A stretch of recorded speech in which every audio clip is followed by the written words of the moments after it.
নমস্কার বন্ধুরা, আমার ইচ্ছেগুলোতে স্বাগত জানাই। এখন আমি পাঠ করব সাহিত্যিক শ্রী শরৎচন্দ্র চট্টোপাধ্যায়ের লেখা গল্প রামের সুমতির ৬ষ্ঠ পর্ব। নারায়ণী বলিলেন, সে এখনো আসেনি, বোধ করি ভয়ে পালিয়েছে। শ্যামলাল গম্ভীর হইয়া বলিলেন, পালালেও তার সঙ্গে আর কোনো সম্পর্ক নেই, না পালালেও নেই। সে সৎমার ছেলে, লোকে নিন্দে করবে তাই এতদিন সহ্য করেছিলাম, কিন্তু আর নয়, এখন নিজের প্রাণ বাঁচাতে হবে। দিগম্বরী রান্নাঘরের বারান্দা হইতে বলিলেন, নিজের ছেলেটার পানেও তো চাইতে হবে। শ্যামলাল উৎসাহিত হইয়া বলিলেন, হবে না মা, নিশ্চয়ই হবে। তাই কাল পাড়ার 5 জন ভদ্রলোক ডেকে বিষয় সম্পত্তি আলাদা করে ফেলব। আর তোমাকেও বলে রাখলুম, এ নিয়ে ওকে ভকাঝকা করার দরকার নেই। ও যা ভালো বোঝে তাই করে। ভালো বুঝেছে, মনিবের ছেলের গায়ে হাত তুলেছে।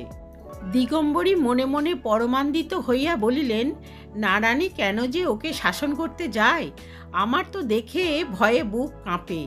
যে গোয়ার ছেলে, ও আমাকেই যখন অপমান করে তখন ওকে অপমান করে ফেলবে, এ কি বেশি কথা? নিজের মান নিজের ঠাঁই, রামের কথায় থেকো না। শ্যামলাল শ্বশ্রুর এ কথাটাই আর সায় দিতে পারিলেন না বোধ করি। চক্ষুলজ্জা হইল। বলিলেন, যাই হোক, ওকে শাসন করবার দরকার নেই। নারায়ণী পাথরের মূর্তির মতো নির্বাক নিশ্চল হইয়া সমস্ত শুনিলেন, একটা কথারও জবাব দিলেন না। তারপর ধীরে ধীরে নিজের কাজে চলিয়া গেলেন।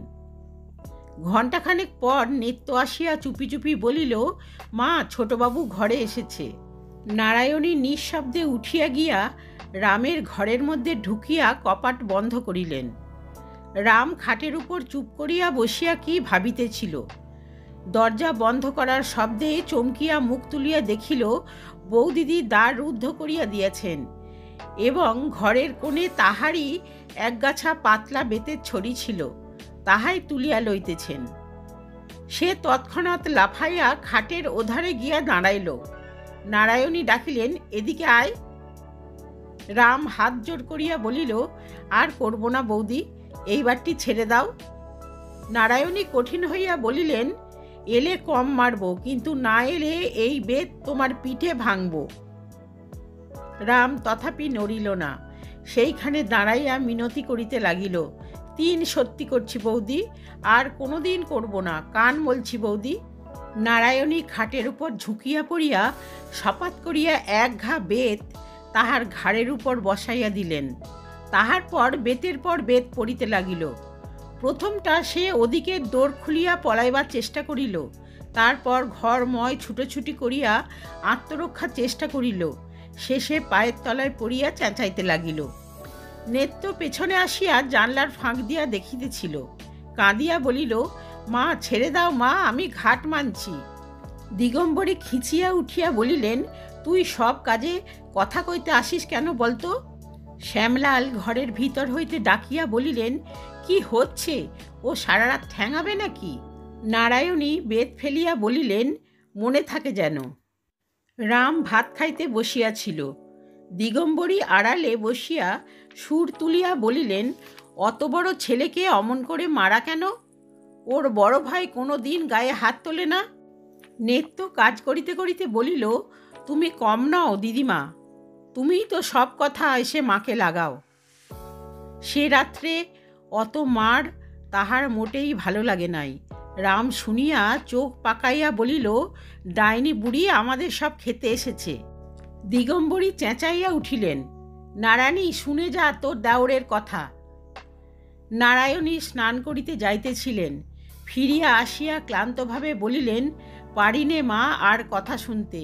সত্যি বলছি নেত্য, মরণ হলে আমার হাড় জুড়োই, আর সহ্য হচ্ছে না। ওরে ও বাঁদর, এখনো তোর পিঠের দাগ মিলয়নি, এর মধ্যে সব ভুলে গেলি? রাম জবাব দিল না, ভাত খাইতে লাগিল। নারায়ণী আর কোনো কথা না বলিয়া স্নান করিতে চলিয়া গেলেন। উঠোনের উপরেই একটা পিয়ারা গাছ ছিল। ভাত খাইয়া রাম তাহার উপর চড়িল এবং নির্বিচারে কাঁচা পাকা পিয়ারা চর্বণ করিতে লাগিল। কোনোটার কতকটা খাইল, কোনোটার একটু কামড়াইয়া ফেলিয়া দিল।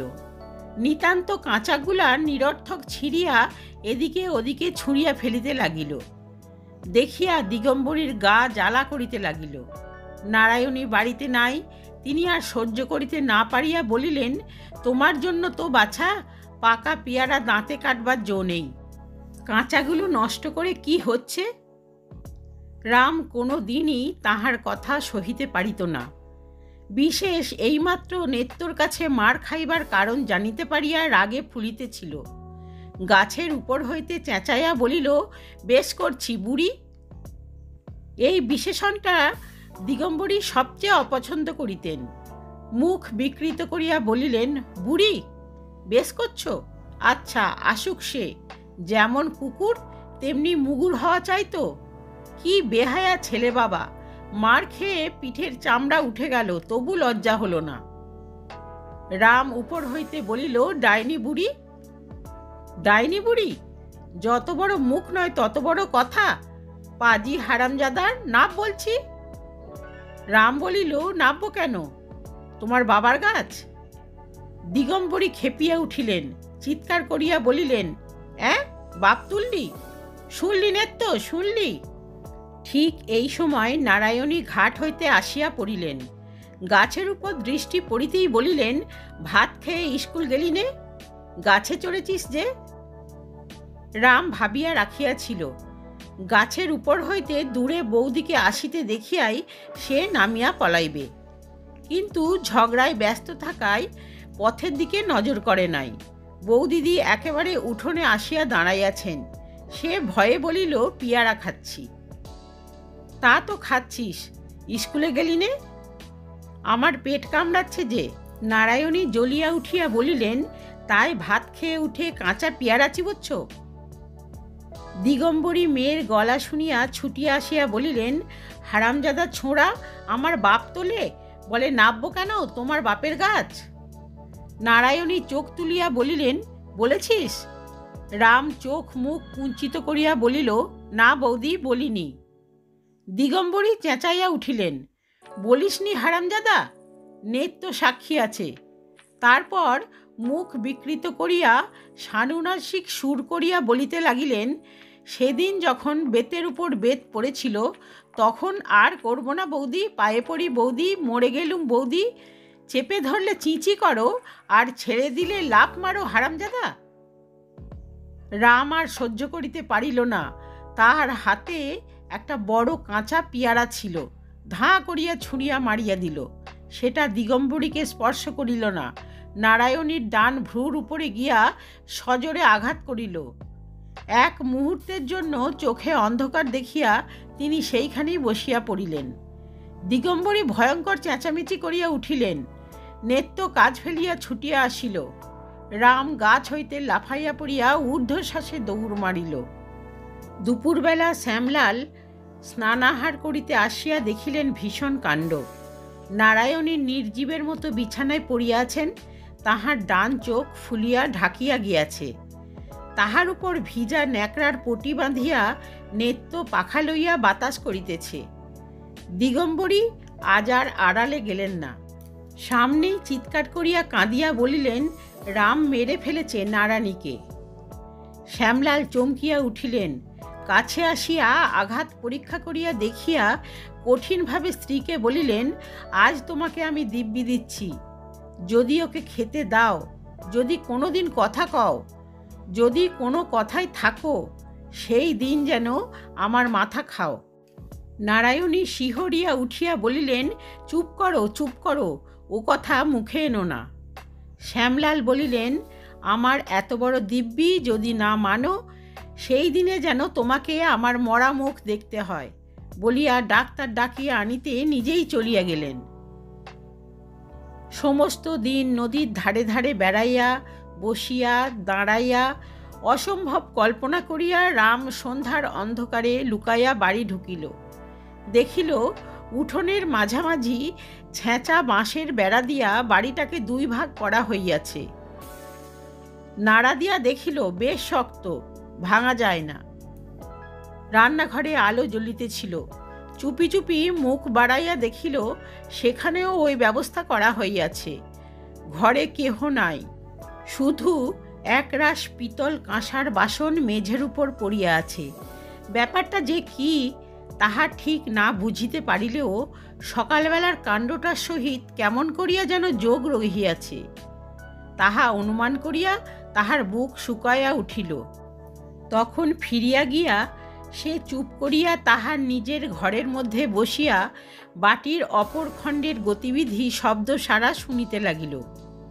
ইতিপূর্বে তাহার যে অত্যন্ত ক্ষুধা বোধ হইয়াছিল, এখন সে কথা ভুলিয়া গেল। রাত্রি তখন বোধ করি 9টা। সে ঘুরিয়া গিয়া খিড়কির দরজায় ঘা দিতেই নেত্য কপাট খুলিয়া দিয়া সরিয়া দাঁড়াইল। রাম জিজ্ঞাসা করিল, বৌদি কোথায় নেত্য? ঘরে শুইয়া আছেন। রাম ঘরে ঢুকিয়া দেখিল বৌদি খাটের উপর শুইয়া আছেন এবং নিচে মাদুর পাতিয়া দিগম্বরী ছোট মেয়েটিকে লইয়া বসিয়া আছেন। গোবিন্দ খেলা করিতেছিল। ছুটিয়া আসিয়া কাকার হাত ধরিয়া ঝুলিতে ঝুলিতে বলিয়া দিল, কাকা, তোমার বাড়ি ওদিকে, এদিকে আমাদের বাড়ি। বাবা বলেছে তুমি এ ঘরে ঢুকলে পা ভেঙে দেবে। রাম খাটের উপর নারায়ণীর পায়ের কাছে গিয়া বসিতেই তিনি পা সরাইয়া লইলেন। রাম চুপ করিয়া বসিয়া রহিল। দিগম্বরী তাহার ছোট মেয়েকে ঠেলা দিয়া বলিলেন, সুরো, বল না তোর দাদাবাবু কি বলেছে ওকে। সুরধ্বনি মুখস্থর মতো গড় গড় করিয়া বলিয়া গেল, দাদাবাবু বলেছে তুমি এখানে এসো না,